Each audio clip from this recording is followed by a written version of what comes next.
বাবলি রান্নাঘরে তোমাদের অনেক অনেক স্বাগত জানাই। আশা করি তোমরা অনেক ভালো আছো, সুস্থ আছো, আমিও ভালো আছি। তো আজকে আর একটা রেসিপি শেয়ার করব আপনাদের সঙ্গে। ভিডিওটা শুরু থেকে শেষ অবধি দেখার অনুরোধ করছি। বন্ধুরা, যারা মিষ্টি পিঠা খেতে পছন্দ করেন না, ভিডিওটা তাদের জন্য রেসিপিটা। তো এইভাবে একবার বানিয়ে দেখুন, আপনাদের ভালো লাগবে আশা করি। গুঁড়ি নিয়েছি পরিমাণ মতো, আমার যতটা দরকার ততটাই নিয়েছি। আর এখানে আমি বাঁধাকপির ঘন্ট করেছি, আপনাদের দেখাচ্ছি। এই রেসিপিটা আমি দেইনি, তো আপনারা সবাই জানেন বাঁধাকপির ঘন্ট কী করে করতে হয়। তো এইটা দিয়ে আমি পিঠেটা বানাবো।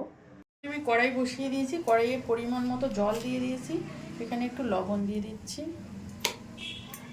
জলটা ফুটতে শুরু করেছে, এবারে আমি চালের গুঁড়িটা দিয়ে দিচ্ছি।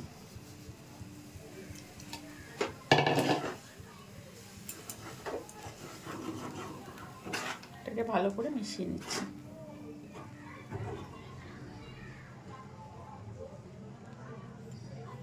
দেখুন ভালো করে মিশিয়ে নিয়েছি, কিছুক্ষণের জন্য ঢাকা দিয়ে রেখে দিচ্ছি। চালের গুঁড়িটা ঢেলে নিয়েছি, এবার এটাকে ভালো করে মেখে নিচ্ছি। ভালো করে মেখে নিয়েছি, এবার পিঠেগুলোকে বানিয়ে নেব।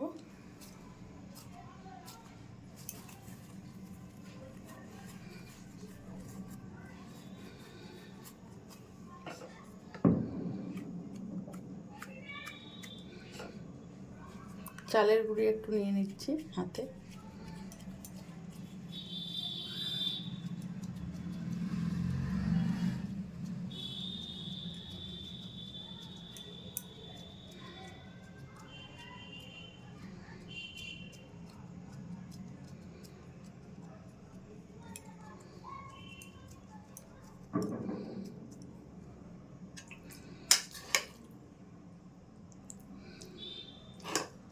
পুরটা দিয়ে দিচ্ছি, বাঁধাকপির ঘন্টটা দিয়ে এবার মুড়ে নেব।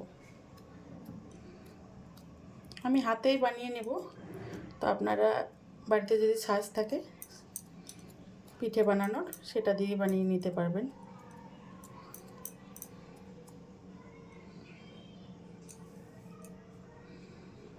দেখুন একটা করে নিলাম, এভাবে সবগুলো করে নিয়ে আপনাদের দেখাচ্ছি। নিয়েছি, এবার ভেজে নেব। পরিমাণ মতো তেলও দিয়ে দিয়েছি, তেল গরম হয়ে গেছে, এবার ছেড়ে দিচ্ছি পিঠেগুলোকে।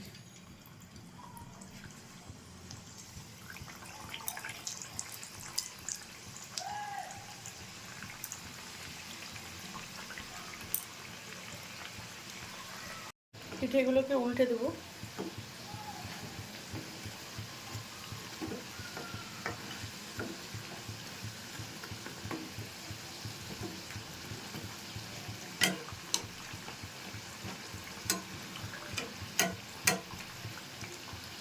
পিঠেগুলো ভাজা হয়ে গেছে, তুলে নিচ্ছি।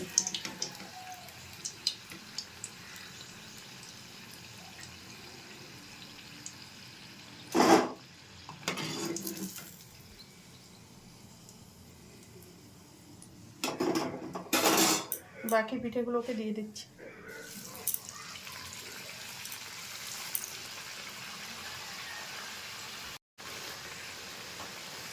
হয়ে গেছে, তুলে নিলাম।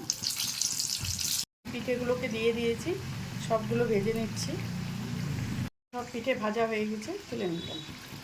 বন্ধুরা, সবজির পিঠেগুলো নামিয়ে একটা প্লেটে আমি সার্ভ করে দিয়েছি। তো আপনারা একবার ট্রাই করে দেখবেন, ট্রাই না করলে তো বুঝতে পারবেন না, আমার মুখের কথাই তো নয়। আপনারা একবার ট্রাই করে দেখবেন, আশা করি ভালো লাগবে রেসিপিটা। যারা মিষ্টি খেতে পছন্দ করেন না, এই রেসিপিটা একবার এইরকম পিঠে একবার বানিয়ে দেখবেন। যদি রেসিপিগুলো ভালো লাগে, লাইক শেয়ার কমেন্ট এবং সাবস্ক্রাইব করবেন চ্যানেলটাকে। ফিরে আসছি নতুন কোনো রেসিপি নিয়ে, নতুন কোনো দিনে। ভালো থাকবেন, সুস্থ থাকবেন। আর ফেসবুক পেজ থেকে যারা দেখছেন, পেজটা ফলো করে দেওয়ার অনুরোধ করছি। ধন্যবাদ।